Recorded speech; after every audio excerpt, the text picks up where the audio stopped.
Once again, no prologue, just getting straight on with the review for Marks and Recreation. In an effort to help more blank flanks at once and quicker, the Cutie Crusaders start their own day camp, and newly appointed Wonderbolt Thunderlane sends his little brother Rumble there to join in with the activities.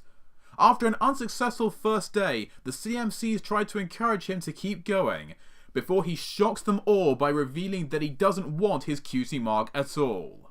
This episode is the second to be written by Mei Chan, who got off to a decent but unspectacular start with Not Asking for Trouble, and Marks and Recreation comes along with similar results.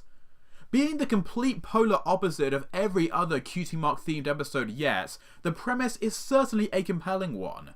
Seeing the CMCs start a club that functions as a community where all attending ponies help each other discover their talents is a great way for the show to continue taking their story one step further, as they pass their knowledge on to others in a way based on their own learning experiences as a group.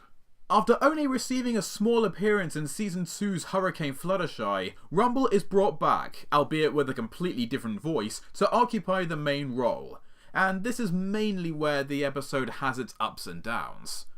When the Crusaders ask why he's refusing to work for his Cutie Mark, he explains that he believes that getting one will force him to do only one thing for the rest of his life, and he dislikes the idea of that preventing him from doing anything else he likes. Because Cutie Marks are silly, and they just force you into one thing your whole life. That's silly. Having a Cutie Mark doesn't mean you can't do other things. Yeah, our Cutie Marks aren't helping ponies with their Cutie Marks, but I still like making potions with Zecora. And when was the last time you did that? I think it was, well, we've been pretty busy helping other ponies lately. Oh, you mean doing the thing you got your Cutie Mark for? The thing you're stuck doing for the rest of your life?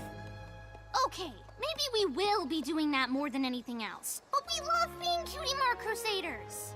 Well, that's fine for you, but I'm not gonna be put in a box. Now here, he does have a point, and as his fears and insecurities are understandable and relatable, I would say that it's a good point that I can get on board with.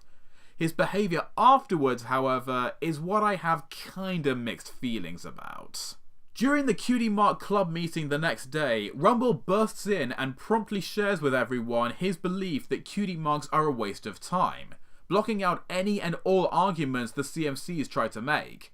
He even does this with a song titled Blank Flanks Forever, which I will admit is actually a pretty catchy toe-tapping number, which does its job effectively well at persuading the other ponies to join him and leave the camp. But at the same time, I think it also brings out the worst in the character. I know Rumble is young and entitled to his own opinions, and yes, I do understand the point he's trying to make, but I just don't agree with him using that to sabotage everything that the Crusaders worked hard to put together.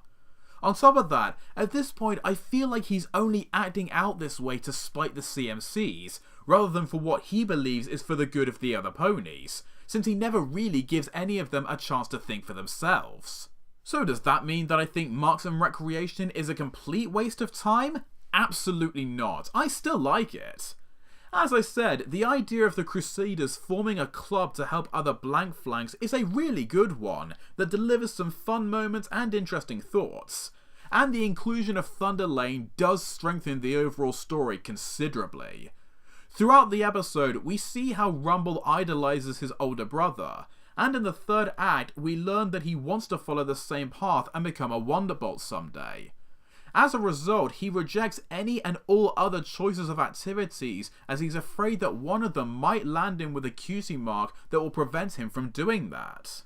It is easy to understand and relate to the fear of going down a path that we may not necessarily dislike, but still keeps us from the dream that we really desire to achieve for ourselves.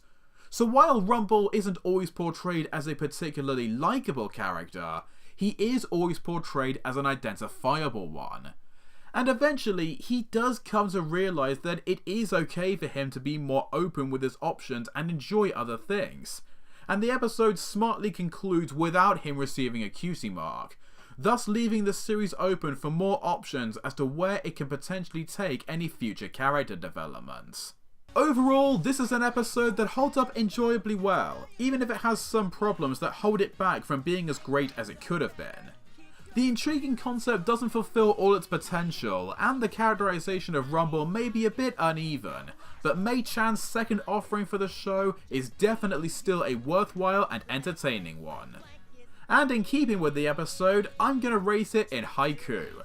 A silver star score for Marks and Recreation, 7 out of 10. You don't need some phony pony telling you you're just one thing. Blank blanks forever! Blank blanks! So that was my review. Now once again, it's over to you. As always, I'd love to know what you thought, so please be sure to let me know down in the comments.